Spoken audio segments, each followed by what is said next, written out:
गुरुद्वारा मंदिर सभा कमेटी के सदस्यों के द्वारा और यहाँ पर पधारी हुई हमारी साध संगत सभी भक्तों के द्वारा बढ़ चढ़ करके विगत 4 वर्षों से ये कार्यक्रम हो रहा है। बड़े हर्षोल्लास के साथ में यहाँ के मंदिर के पुरोहित श्रीमान गंगाराम जी ब्रजवासी, जो बड़े ही सहज सरल मितभाषी संतोषी और कर्मकांड के बड़े विद्वान ज्योतिष के मर्मज्ञ, और इनको परमात्मा ने कई विधा प्रदान किए हैं। इस विद्या के साथ में इनकी गायन और वादन की भी एक कला श्री ठाकुर जी ने इनके ऊपर वर्षा की है। यत्र तत्र सर्वत्र इनका भी मानस रहता है कि ये भागवत की कथा यहाँ नियत रूप से चलती रहे। एक वर्ष में श्री कृष्ण जन्मोत्सव पर यह दिव्य भागवत यहाँ ऐसे ही चलती रहेगी। और यहाँ हमारी माता बहनें, आपका इतना पावन सहयोग, भाइयों का सहयोग, इसके लिए हमारे पास शब्द नहीं है, वाणी मौन हो जाती है। और आपने इतनी सेवा शुश्रूषा की है। पंजाब में आया हूँ जब से 10 किलो वजन बढ़ गया है। धन्यवादी क्या है, कितने कितने ये पता नहीं क्या क्या, मैं तो उसका नाम भी नहीं जानता हूँ। कसकट क्या होते, क्या बोलते हैं? हाँ, कस्टर्ड। हाँ, और ऐसे ये प्रसाद खिलाते हैं तो देखो ऐसा कर दिया हमको है। ये भी खूब सेवा में लगाते हैं और आज भी सेवा में फ्रूटी और समोसे का प्रसाद है, फल का प्रसाद है। तो आज तो हम लोग ये प्रसाद नहीं ग्रहण कर पाएंगे, तो हमारे कई लोगों को आज ये समस्या है कि आज समोसा क्यों आए। मैंने कहा समोसा मत खाओ, पर समोसा की खुशबू तो लो, क्योंकि आज इनकी एकादशी है तो आज ये समोसा नहीं लेंगे। मैंने कहा समोसा मत खाओ, पर समोसा की खुशबू इन तक पहुँच गई है। तो मैं धन्यवादी के भक्तों की यह पावन खुशबू पूरे जलंधर में नहीं, पूरे पंजाब में नहीं, पूरे विश्व में माता जी की जो कृपामयी दृष्टि है वो यत्र तत्र सर्वत्र पहुँचे। और जो यहाँ मंदिर में आकर के, माता जी के मंदिर में आकर के गुरुद्वारा में जो मत्था टेकता है उसकी सभी मनोकामनाएं पूर्ण होती हैं। ये माता जी की बड़ी कृपा है। और यहाँ मंदिर सभा के जो भी हमारे सदस्य हैं वह भी यहाँ आ गए हैं, और वह सभी हमारे जो विप्र बंधु हैं, कलाकार बंधु हैं, उन सब का विदाई देंगे। और हमारा जो पंजाब दैनिक न्यूज़ है, इस पर आप सभी इस चैनल को सब्सक्राइब करें और ज़्यादा से ज़्यादा इस चैनल को देखें। ये ऐसे ही धार्मिक कार्यों को आपको दिखाते रहेंगे। और जो भी जिसने ये चैनल अभी सब्सक्राइब नहीं किया उसको कर लें, और एक चैनल इसके साथ में यूट्यूब पर एक और कर लें, भूपेंद्र देव सरल के नाम से। उस पर भी आपको भागवत की कथा निरंतर देखने को मिलती रहेंगी। बोल धन्नो वाली मैया की बोलो। किसी को तो खाना नहीं, उसी को खाना नहीं। अच्छा, ब्राह्मण जिमाने का फायदा है कि नहीं? ब्राह्मण जिमाओगे एक और पूरा परिवार उसमें भोजन करेगा कि नहीं करेगा? तो उन्होंने कहा कि तुम लड़ने वाले हो, तुम ब्राह्मण नहीं हो। ब्राह्मण तो केवल खाने पीने की बात करता है, और क्षत्रिय लड़ने की बात करता है, और सेवक सेवा की बात करता है। तो हम तीनों में से छांट लो। अर्जुन से कहा कि ये मेरे मेल का नहीं है, और भगवान ने कृष्ण से कहा कि तुम मेरे सामने भाग चुके हो, 17 बार हार चुका, लेकिन उसका नहीं कहा। लेकिन एक बार भगवान कृष्ण चले गए तो उसका उसने कहा तेरे से नहीं लड़ सकता, भीम से लड़ूंगा। 28 दिन तक युद्ध हुआ। 28वें दिन भीम भागने लगा, प्रभु मेरे बस का नहीं है। कहने लगे पेटू तो इतना भोजन करता है और आज लड़ने के बाद भागता है। उसका नाम है जरासंध, और जरा कहते हैं बुढ़ापे को। बुढ़ापे से कोई जीत नहीं सकता। भगवान ने कहा कि मेरी तरफ देखना। भगवान ने एक तिनका उठाया और तिनका उठा करके जो विषम भाग में चीर करके इधर उधर फेंक दिया। आज जरासंध की मृत्यु हो गई। ये बुढ़ापा है, शाम है बुढ़ापा बेरी। सुशीला कहने लगी भगवान ने आज तक चर्चा ही नहीं की। अच्छा, किसी का मित्रता दीवान से भी हो जाता है तो बताता है कि हमारे फलाने उसमें हमारे वो है, लेकिन भगवान से संबंध होने के बाद भी श्री सुदामा जी महाराज ने नहीं बताया। द्वारिका जाओ जी, द्वारिका जाओ, आटो झलते। तू आठों पैर लगी रहती है, मेरे को समझाती है। सुदामा कहने लगे शिक्षक हूं, सगरे जग को प्रियता तू कहा, अब देत हो शिक्षा। जे तप के परलोक सुधारक, संपत्ति की नहीं तिनको इच्छा।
देखने लगी ये इतना सुंदर छवि वाला ऐसा कौन बन रहा है यहाँ पर जो भगवान से मिलने के लिए आया है।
बहुत ही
गुरुद्वारा मंदिर सभा कमेटी के सदस्यों के द्वारा और यहाँ पर पधारी हुई हमारी साध संगत सभी भक्तों के द्वारा बढ़ चढ़ करके विगत 4 वर्षों से ये कार्यक्रम हो रहा है बड़े हर्षोल्लास के साथ में। यहाँ के मंदिर के पुरोहित श्रीमान गंगाराम जी ब्रजवासी जो बड़े ही सहज सरल मितभाषी संतोषी और कर्मकांड के बड़े विद्वान ज्योतिष के मर्मज्ञ और इनको परमात्मा ने कई विधा प्रदान किए हैं इस विद्या के साथ में इनकी गायन और वादन की भी एक कला श्री ठाकुर जी ने इनके ऊपर वर्षा की है। यत्र तत्र सर्वत्र इनका भी मानस रहता है कि ये भागवत की कथा यहाँ नियत रूप से चलती रहे। एक वर्ष में श्री कृष्ण जन्मोत्सव पर यह दिव्य भागवत यहाँ ऐसे ही चलती रहेगी। और यहाँ हमारी माता बहनें, आपका इतना पावन सहयोग, भाइयों का सहयोग, इसके लिए हमारे पास शब्द नहीं है, वाणी मौन हो जाती है। और आपने इतनी सेवा शुश्रूषा की है। पंजाब में आया हूँ जब से 10 किलो वजन बढ़ गया है। धन्यवादी क्या है, कितने कितने ये पता नहीं क्या क्या, मैं तो उसका नाम भी नहीं जानता हूँ। कसकट क्या होते, क्या बोलते हैं? हाँ, कस्टर्ड, हाँ।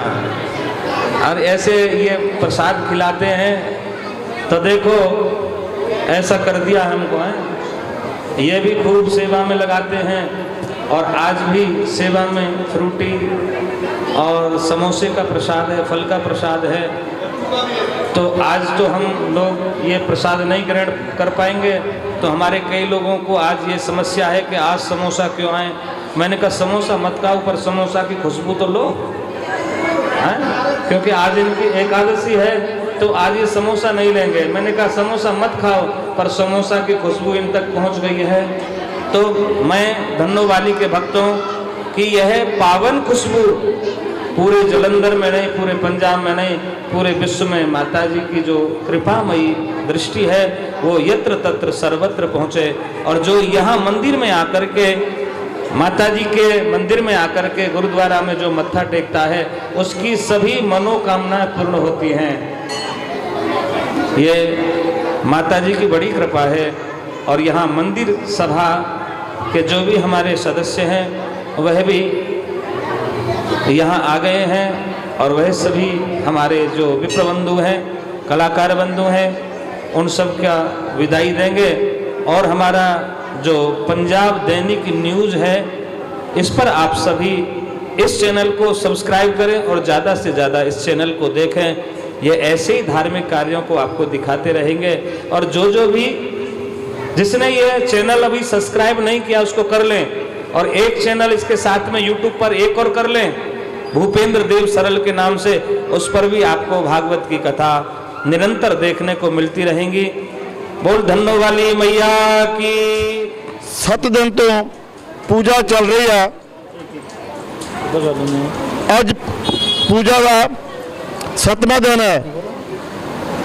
तो कल नूं मंदिर दे विच दुर्गा माता का प्रार्थना अर्चना की जाऊगी तो लंगर लगाया जाऊगा। तो सारों ने बेनती की जाती है कि सारे नगर बढ़ चढ़ के हिस्सा लेना। जो भी माई भाई आया सारों के उत्थे धन्यवाद। बोल दुर्गा माता की जय।